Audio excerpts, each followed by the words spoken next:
Hey guys, welcome to Chef Grace's Place. So today we're gonna make one of my childhood favorites, focaccia.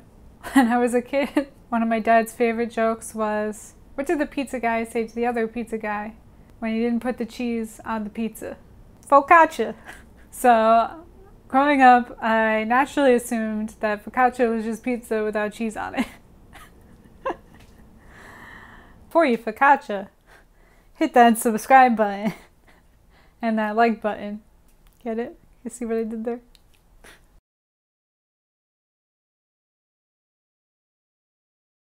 I already separated my ingredients into my dry ingredients and my wet ingredients for the most part. So I just gonna go through it with you for a second.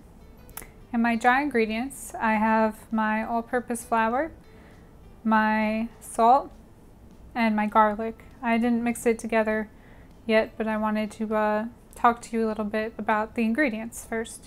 So here we use all-purpose flour because all-purpose is kind of in the middle of pastry and bread flour, so we're not looking for a super hard chew and a lot of gluten in this bread, so that's why we're using the flour that's in the middle of gluten strength.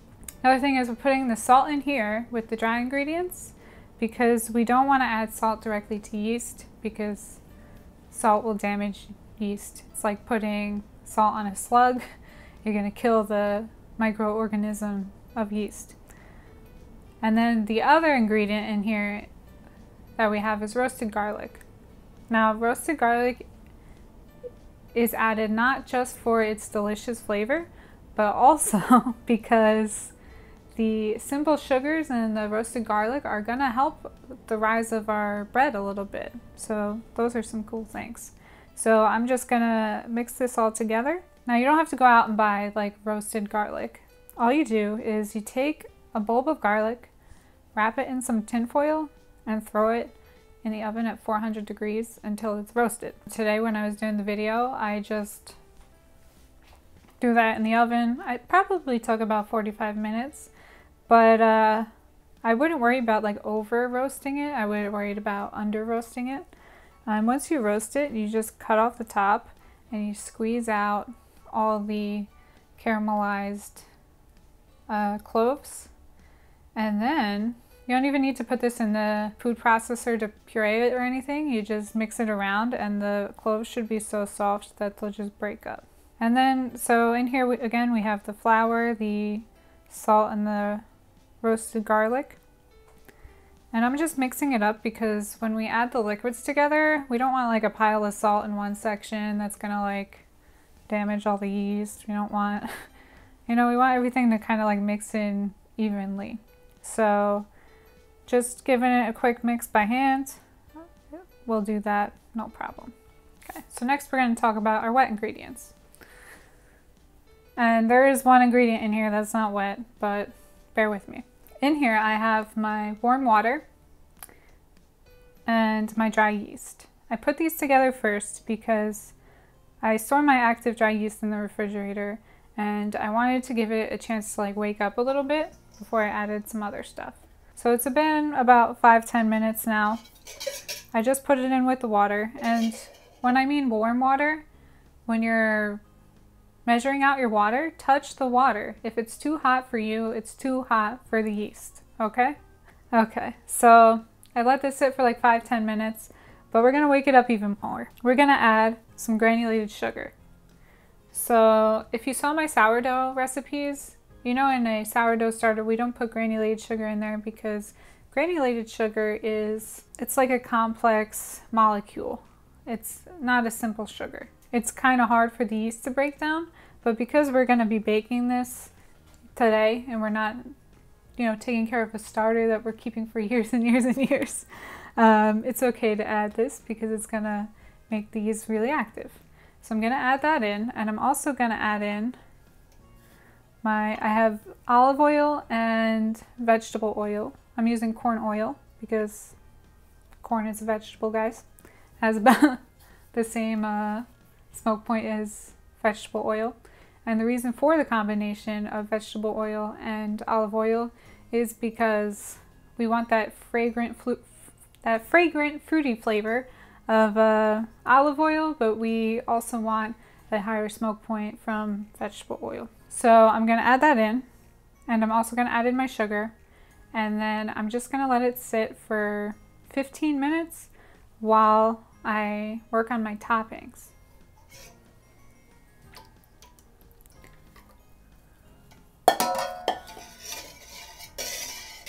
And it doesn't matter what goes first, just make sure you mix it up pretty good.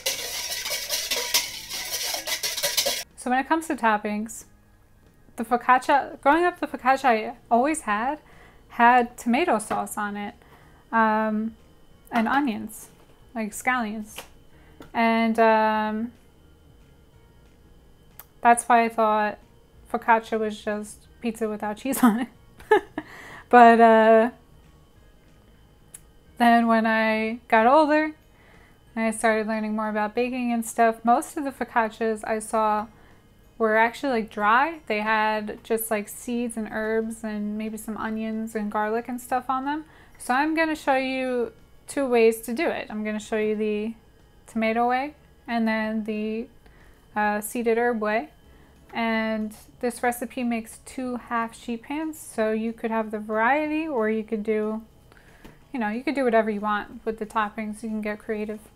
I would just recommend, if, you know, there was a recipe I think that came out in the New York Times, and people were making like these garden looking focaccias with all these fancy intricate designs and shit on them. And that's all good. Like, a lot of them were beautiful, but keep in mind how much moisture you're putting on top of the focaccia, because then you're not going to get that nice crust if you have all these wet vegetables. So if you are going to put vegetables on it, like if you want to put bell pepper on it, maybe use roasted red pepper because it's got less water in it.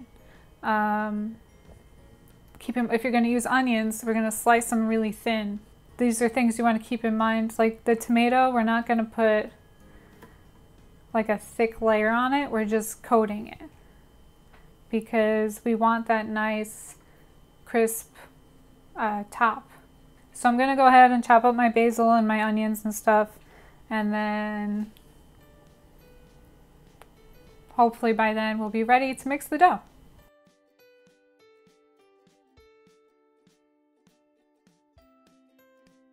Alright guys, so it's time to mix our dough together. So as you can see, the yeast is super active. It's like foamy on top. So we're ready to go. Alright, so now we're going to mix the wet into the dry. Hopefully we have enough room.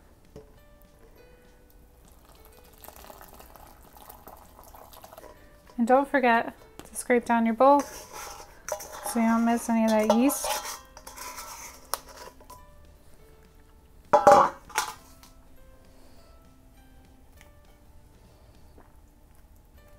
So I'm just going to be careful with this. And once it starts to come together, I'll put it on the table. So a lot of times in bread making,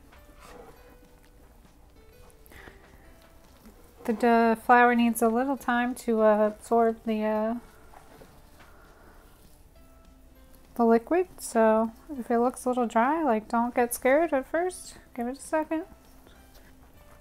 Now, focaccia's like probably won't need that much flour on the probably won't need any flour on the table. So I'm gonna put this on my clean table. Again, always use the bowl scraper to scrape out your bowl. You know, we do all these exact measurements, so if we leave half of the shit in the bowl, then what do we do that for?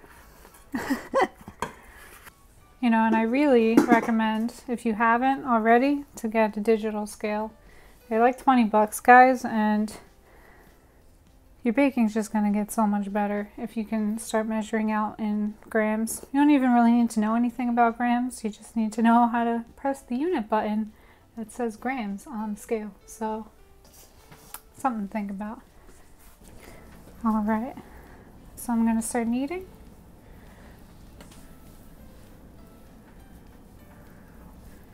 Now make sure, I'm doing this on my kitchen cart, which is probably a bad idea because it's on wheels and it's not the sturdiest thing in the world.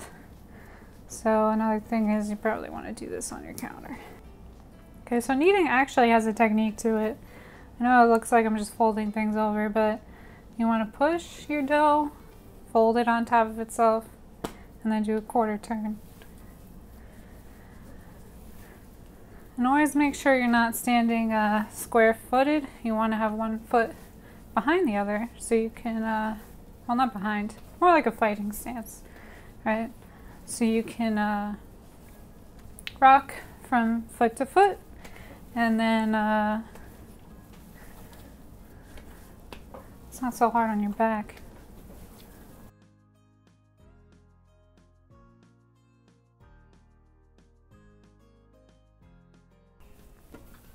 All right, so once your dough looks nice and smooth, right? It's a little bit tacky, and that's okay, but you're looking for that nice gluten development. It kind of springs back a little bit, not too much, and it's all one dough. All right, so now I'm gonna put this in an oiled bowl and let it rest until it's 3 times its size. Whoop. Whoopsie daisy. So I'm just gonna make sure I oil the sides, oil everything.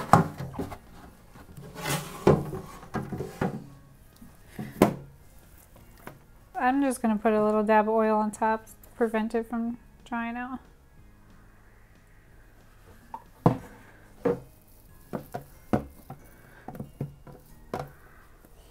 All right, let the bulk fermentation begin. All right, so it's been a while. It's been about 3 hours. It smells like a brewery in here. So the byproduct of yeast is carbon dioxide and alcohol. So that makes sense. My dough's looking nice. I don't know if I'd say it tripled in size, but it's good. It's feeling super gassy. You know, like your stomach after Thanksgiving dinner. Like I can really feel the air under the dough, and that's what I'm looking for. Now I have parchment on my pan. You could go just straight sheet pan, but it's really important to oil it.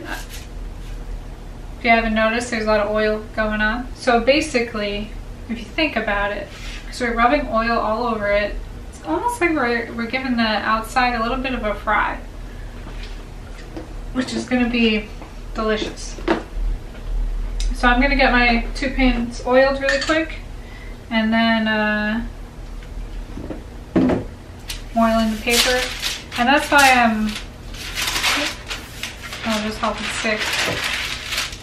I'm oiling the paper, and the paper's non-stick, obviously. Whoop. Keep the oil on the pan, Grace. We don't want to be swimming in it, but we want a nice coat. And we want to make sure we get the sides, okay? All right, so I'm gonna dump this onto the counter.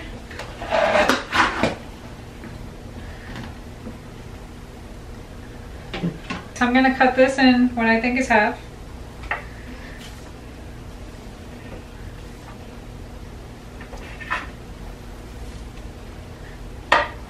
And you don't want to pull it. Like if it didn't cut all the way through, I'm going to come back with my bench knife and cut. Because if we pull, we're going to take a lot of the air out.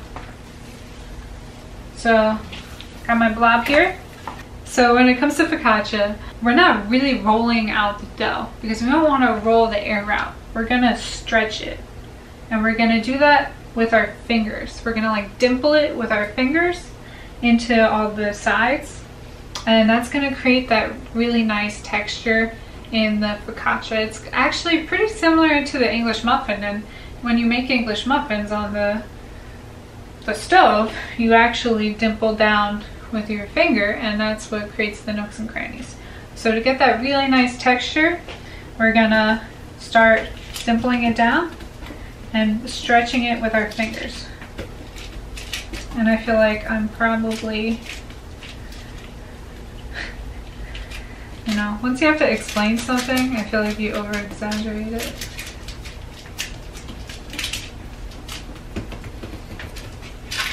So you want to make sure you get all the way in the corners.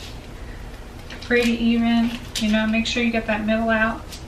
You don't want to have like thin spots and thick spots. Alright, I'm seeing some thin over here. That's okay, right there. Alright.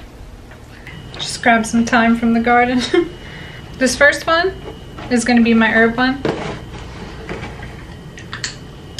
So I'm going to drizzle a little bit of olive oil. Well, really just coat it with olive oil. Because I really want an even brown on it. I don't think most people do this. I think they just drizzle it like artistically, but you know. Let's paint the wall, shall we?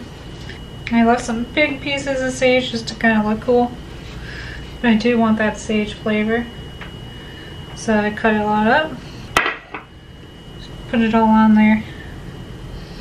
And I expect some of this to kind of like burn up in the oven a little bit, but it's gonna taste pretty cool. Nice thyme. Try not to get any stems on there. You can be very creative with this.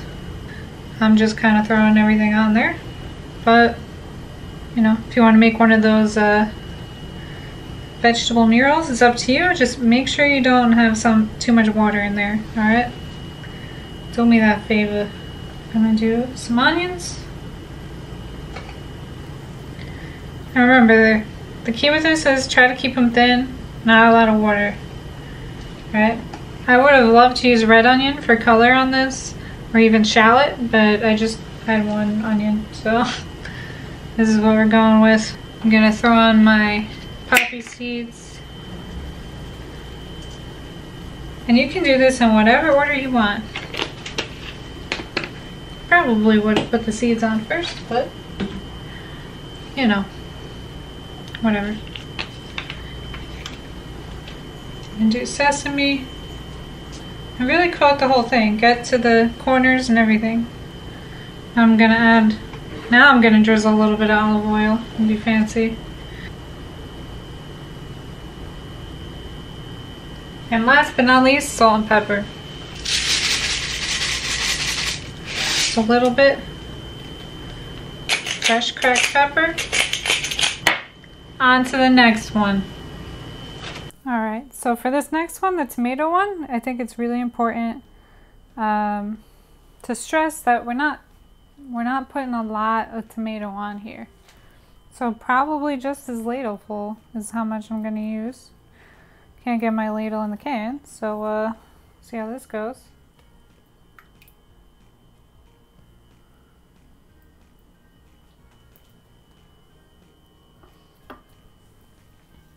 Right. Now you want to use the back of the ladle to paint it on there.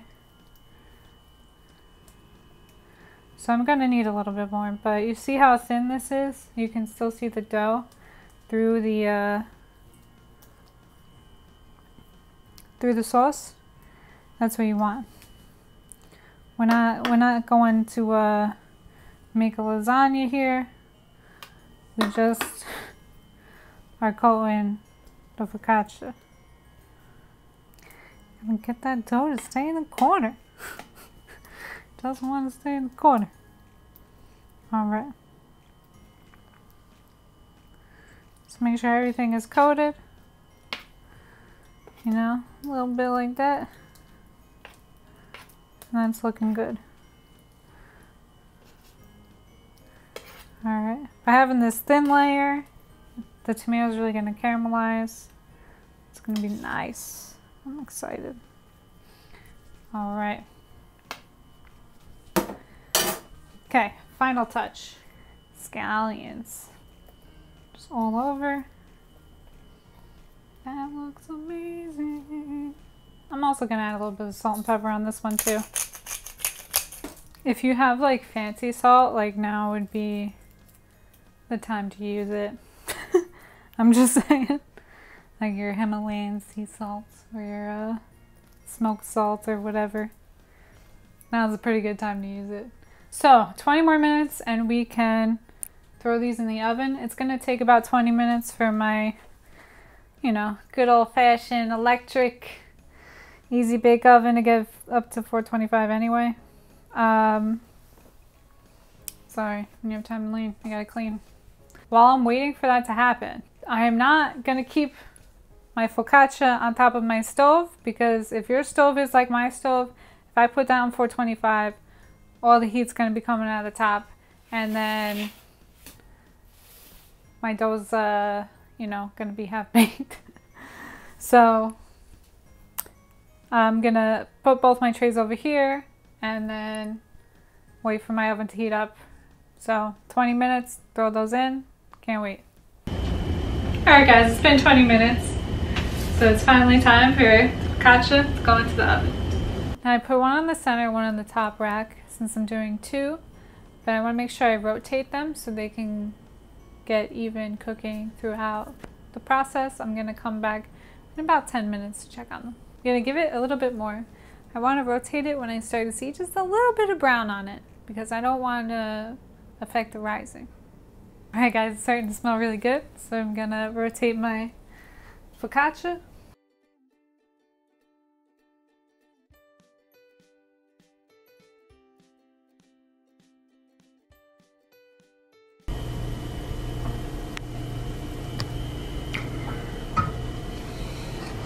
And a nice color. Alright. Oh, it looks beautiful. So the tomato just looks like nice and dry. That's what we're looking for. So they just came out of the oven. They look amazing. See what I'm talking about? Keep it nice and thin and you won't have too many moisture problems. You could see where the onions were closer together. It didn't get as much color because it was more wet. And then the tomato one, I'm really excited for that. Beautiful. All right, I'm gonna let it cool down for a second. And then time to try it out. And I wanna make sure that it's not sticking to the sides. Don't cut into it. Just, you know, push it away. Use a paring knife for this. Yeah, mine's not sticking really. And that's the help with the parchment too. Is it still hot? It's still a little bit warm, so I'm gonna use my towels. But basically, we're just gonna plop it out.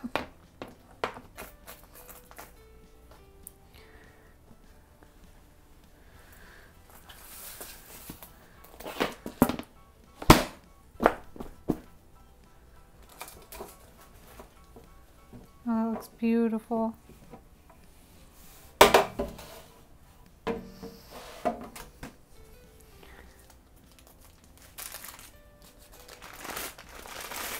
Oh, I got a big air bubble. It looks nice though. It's that nice brown color because of the oil. That's awesome. So I'm just gonna flip it back onto here, and then on the flat side actually. And then slide it back onto my cutting board. So I can cut it into pieces.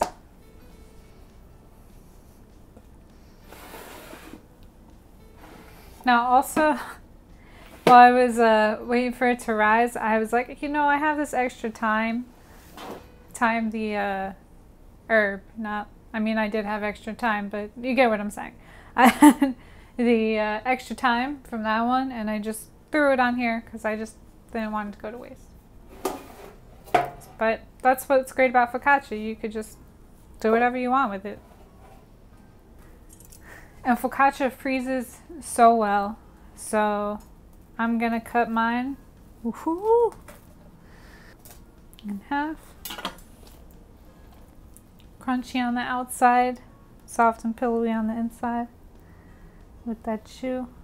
It's gonna be great. I'm gonna cut the other one. I feel like Noelle's gonna come home at like any second. So I kind of want to wait a minute, but I also kind of just want to eat one. We were actually in a Miller Ale House, and Noelle liked the plate so much that the waiter gave it to him.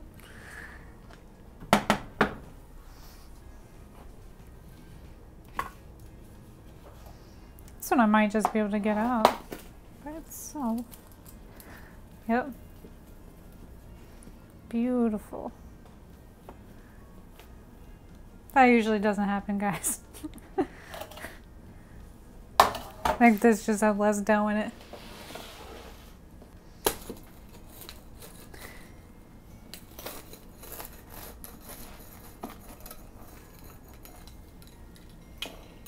Now I'm breaking the one rule of having my towel underneath. That's why I keep sliding around.